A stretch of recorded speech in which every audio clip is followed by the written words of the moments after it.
Hello everyone, তো কারা কারা আছো আমার মতো মাটন খেতে ভালোবাসো, তো তারা ঝটাপট আজকে রেসিপিটা দেখে নাও, মাটনের রেসিপি। আর তার উপরে আজকে মাটনটা ছিল একদম ফ্রেশ আর একদম চর্বিওয়ালা, সুন্দর, একদম নারকেল পিস যাকে বলা হয় এক কথায়। তো মাটনটার কোয়ালিটি দেখেই বুঝতে পারছি যে মাটনটা কতটা সুন্দর।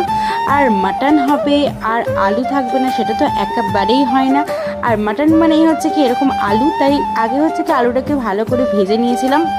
আলুটা একটু সুন্দর ছাঁকা তেলে নুন আর হলুদ দিয়ে এইভাবে ভেজে নিলে মাটনের টেস্টটা আরও সুন্দরভাবে বেড়ে যায়। তো তোমরা এইভাবেই মাটন ট্রাই করতে পারো, আশা করি খুব ভালো লাগবে। আর কারা কারা মাটন খেতে ভালোবাসো অবশ্যই ভিডিওতে কমেন্ট করে জানিও, আর নাহলে ভিডিওটা মিস করে যাবে। তো চলো, তারপরে আমি করে নিয়েছিলাম মাটনটা সুন্দরভাবে রান্না। তো কীভাবে করেছি পুরো প্রসেসিংটা তোমাদেরকে দেখিয়েছি। প্রথমেই হচ্ছে কি সর্ষের তেল দিয়ে দিয়েছি, আর মাটনটা সর্ষের তেলে রান্না করলে অনেকটাই ভালো লাগে। তো তার উপর দিয়ে দিয়েছি গরম মশলা যত ছিল, কাঠ, এলাচ, দারচিনি, এগুলো সব দিয়ে দিয়েছি। তারপর দিয়ে দিয়েছিলাম পেঁয়াজ, আর পেঁয়াজ ভাজার সময় একটুখানি নুন দিয়ে দিয়েছিলাম, দিলে পেঁয়াজটা খুব সুন্দর ভাজা হয়। তারপরে দিয়ে দিয়েছিলাম টমেটো, আর সেটাকে ভালোভাবে ভেজে নেওয়ার পরে দিয়ে দিয়েছিলাম আদা রসুন বাটা। আমি খুব নর্মালভাবেই করেছি মাটনটা। আর তারপরে দিয়ে দিয়েছিলাম হলুদ গুঁড়ো, লঙ্কা গুঁড়ো, আর একটুখানি দিয়েছিলাম ধনে গুঁড়ো, একটুখানি দিয়েছিলাম মিট মশলা আর গরম মশলা।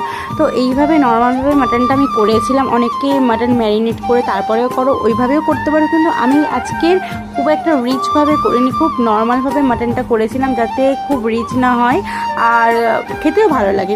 মাটনের পাতলা ঝোল একেবারে সুন্দর খেতে হয়েছিল।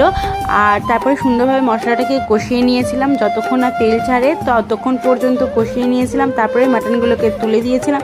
আর মাটনগুলো এত সুন্দর ছিল কোয়ালিটির যে তোমাদেরকে কি বলবো। তো এই যে তারপরে হ্যাঁ, সাথে ছিল একটু চর্বিও মাটনের।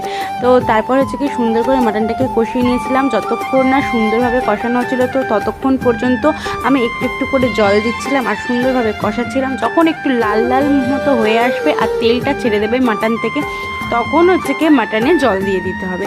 ততক্ষণ পর্যন্ত মাটনটাকে কষাতে হবে। আজকের মাটনটা হয়েছিল প্রেশার কুকারে, কারণ প্রেশার কুকারে মাটন তো অনেকেই খাও আর তাড়াতাড়িও হয়ে যায়। আর কড়াইতে করার সময় একটু দেরি হয়, কিন্তু মাটনটা হচ্ছে কি খেতে হেভি টেস্টি। আর যদি সেই মাটনটা হয় উনুনে কাঠের জালে, তো তখন তো আর কিছু বলারই থাকে না। তো তারপরে আমি সুন্দরভাবে মাটনটাকে কষিয়ে নিয়েছিলাম, আর তারপরে আলুগুলো দিয়ে দিয়েছিলাম। আর এই যে দেখো, দেখতে কতটা সুন্দর হয়েছে আর খেতে কিন্তু দারুণ টেস্টি হয়েছে, কারণ আমি খাবার পরেই ভিডিওটা এডিট করছি।